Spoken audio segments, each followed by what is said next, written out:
क्रांति को एक नई दिशा मिलने की उम्मीद है, खासकर ग्रामीण और दूर दराज के इलाकों में।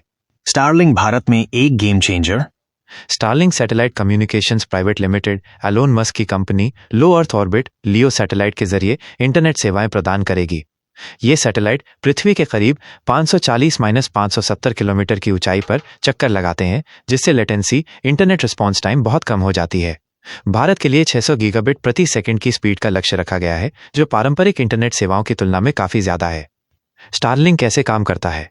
स्टारलिंक का काम बहुत सीधा है।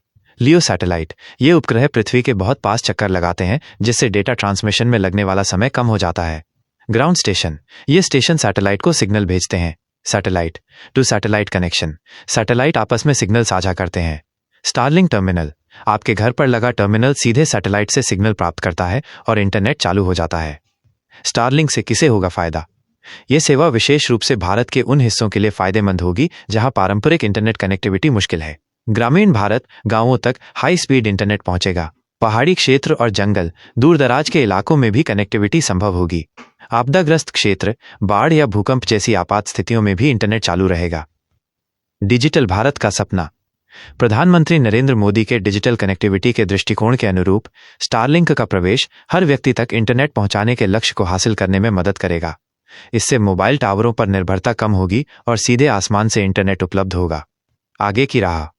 हालांकि इनस्पेस से मंजूरी मिल गई है, फिर भी कुछ नियामक स्वीकृतियां बाकी हैं, जिनमें शामिल है डिपार्टमेंट ऑफ टेलीकम्युनिकेशन से लाइसेंस, स्पेक्ट्रम की मंजूरी, डेटा प्राइवेसी नियमों का पालन, स्थानीय विनिर्माण और टर्मिनल डिप्लॉयमेंट। भारत सरकार यह सुनिश्चित करना चाहती है कि यह सेवा देश के लिए फायदेमंद हो और केवल एक विदेशी कंपनी के लिए पैसा कमाने का जरिया न बने। इनस्पेस का गठन भी अंतरिक्ष क्षेत्र में निजी कंपनियों को बढ़ावा देने और भारत को इस क्षेत्र में मजबूत बनाने के लिए किया गया है।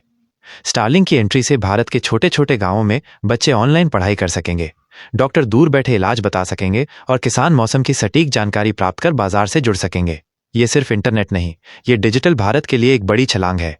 क्या एलोन मस्क की एंट्री से भारत में इंटरनेट गेम बदल जाएगा?